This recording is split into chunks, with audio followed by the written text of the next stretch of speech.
Shalom Aleichem, on est dans Siman Resh Hed, Din Bracha Me'en Shalosh. Alors, selon la Bracha Me'en Shalosh, qu'est-ce que c'est Bracha Me'en Shalosh, Raphaël? La Bracha à la Hetz, un peu avec. Très bien, David. À la Hetz, Ve'al Pri Ha'etz, à la Michia Ve'al Kalkala, ou à la Gefen Ve'al Pri Gefen. Ça, c'est Bracha Me'en Shalosh. Quand un homme, lui, prend du vin, quelle quantité de vin qu'il fait à la Gefen Ve'al Pri Gefen, David? Ah? Quelle quantité de vin, après que lui qu'il a bu, il doit faire la bracha harona à la gefen après la gefen. Combien c'est Rebi'it? Rebi'it c'est kos 100 millilitres. Non. Combien c'est Rebi'it, Elon? Combien? 86 millilitres. Très bien. Si un homme, lui, maintenant, il va manger des dattes, des dattes d'une quantité de combien qu'il doit faire bracha harona à la etz après la etz? שלוש כזית, לא? כזית, combien c'est כזית? כזית זה 3 אוליב. 3 אוליב. Si elle est entière, tu rentres dans un machloket poskim. בריאה. Et il fait bria, très bien. Qu'est-ce qu'il a dit bria? Reuven, bria, très bien Reuven. Ça veut dire c'est une créature, puisqu'elle est entière, tu la manges entièrement, là tu rentres dans un machloket, c'est une petite date, alors tu ne peux pas faire un bracha haona, mais quand même, il y en a qui disent que oui, tu dois faire bracha haona sur la date, parce que tu l'as mangée entière. Alors c'est bien si tu vas manger une date ou 2 dates, de croquer la date après que tu as fait la bracha, qu'elle aurait pris à elle sur la date. Maintenant, si tu as mangé une quantité de combien tu dois faire bracha haona à la etz al pri haetz, oui, Jonathan, tu ne sais pas combien de quantité? Qui sait combien de quantité qu'il faut faire pour faire bracha haona? 27 grammes. Aussi, quand il a mangé des olives, 27 grammes d'olives sans le pépin. Bien? Par exemple, ça va vite aujourd'hui, si tu as des grosses olives, 3-4 olives chez déjà, tu dois faire bracha haona. Et quel bracha haona, Elon? Olive. Sur les olives? C'est les olives d'Israël. Voilà, c'est ça. Elle a Ezra Pri Haetz. טוב, maintenant il dit le Rav, מי ששתה יותר מכזית יין ופחות מרביעית ושתה רביעית מים, יברך לבסוף בורא נפשות רבות בלבד. Quelle est la quantité qu'on doit pour faire bracha haona sur le vin? On a dit 86 millilitres.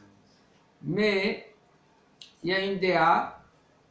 Une DA, ça veut dire une avis, qu'elle dit que si tu as pris kazait, 27 grammes, c'est moins que 86 millilitres. 27 grammes de vin, alors là tu dois aussi faire bracha haona sur le vin. Mais puisque maintenant, d'après Maran Shulchan Aruch, lui il ne dit pas comme ça. Qu'est-ce qu'il dit Maran Shulchan Aruch? Pour faire bracha haona sur le vin, il faut avoir 86 millilitres.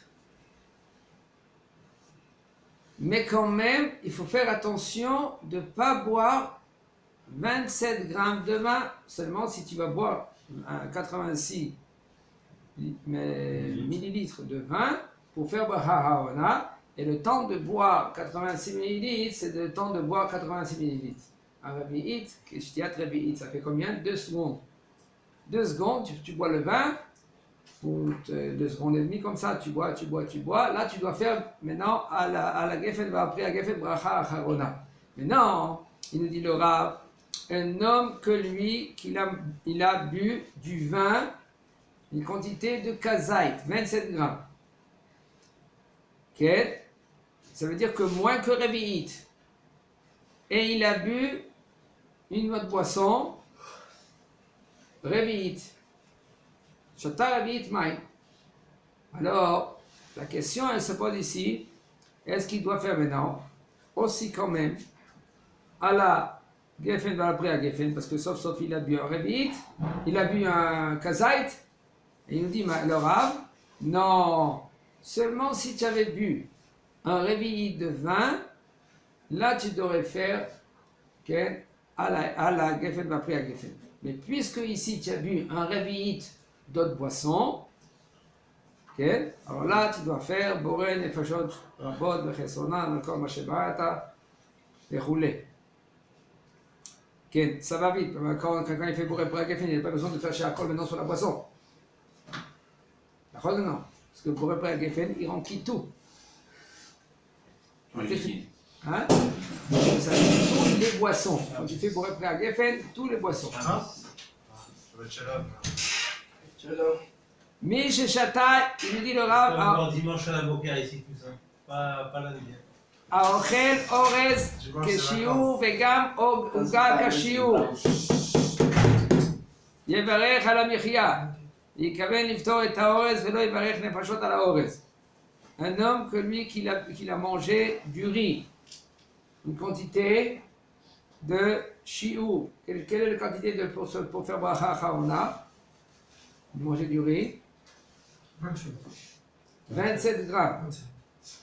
Qu'est-ce que les bracha qu'on doit faire en général pour le riz? Non, Je suis d'accord, Mais je note, c'est les fachot. Amen. Pour dire le mot Amen. Amen, c'est Aleph. C'est quoi? C'est Orez, Mezonot, Nefashot. Très bien, alors. Maintenant, il a mangé du riz 27 grammes. Et il a mangé. Comment? C'est du riz collé. Peu importe. C'est pas comme le blé. Le blé, c'est sûr qu'il y a une différence quand il est collé ou quand il est séparé. Quand il est séparé, qu'est-ce qu'on doit faire? Non. Donc, vas-y, Michel, que tu l'as cuit ou Adama,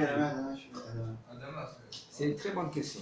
Alors, j'ai dit déjà, je vous ai expliqué que quand c'est Hamesh Miné Dagan, les 5 céréales, comme par exemple le blé, si maintenant il est entier, et il est cuit, et il n'est pas collé, c'est-à-dire qu'il est séparé, tu fais Boré Pri Ha'adama, et après, tu fais quoi? Boré Nefashot Rabot, si tu as mangé Kazait, 27 grammes. Maintenant, si c'est collé, c'est comme de la pâte, où tu les vois que les graines, ils sont très collés, comme la tefina, dans la tefina. Et tefina, c'est le hamin. Shabbat, la tefina, il y en a qui appellent tefina, il y en a qui disent hamin, il y en a qui appellent tchoun, tout ce que tu veux. Okay? Alors, si c'est collé, parce que c'est comme une pâte, ou même que c'est pas comme une pâte, mais tu vois que les graines ils sont collées un à l'autre, là tu dois faire Boré Miné Mezonot. Si tu as mangé un kazaït, tu dois faire à la mihya à la kalkala. D'accord? Ça c'est pour le blé. Mais non, Alors sur des sushis, on peut faire la non, c'est du riz aussi. Si c'est du riz, eh ben, oui, c'est de la pâte collée. Oui, mais c'est du riz collé. même que c'est collé, on fait Boré Nefashot dessus. Tu sais, les Chinois, ils ont des sortes de gâteaux de riz comme ça. C'est ça aussi, on fait. On parle de riz. On fait bon, les fachot là-bas. Bien sûr. Il n'y a pas de différence dans le riz. Dans le riz, même qu'il est collé ou il n'est pas collé, tu fais en premier Boré Miné Mezonot et à la fin tu fais Boré Nefashot Rabot. D'accord? Il nous dit le Rav, si on a mangé du riz, une quantité de 27 grammes, et on a mangé aussi du gâteau, une quantité de fer à la mihya. Quel bracha on a de fer à la mihya et Yitzhak? Chaim Yitzhak. Quelle est la quantité de fer à la mihya pour le gâteau? 27 grammes.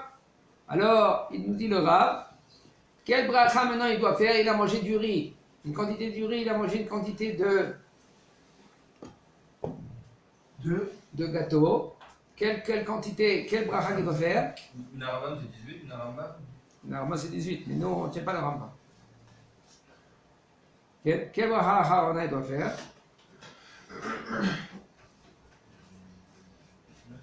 Comment? À la mihya.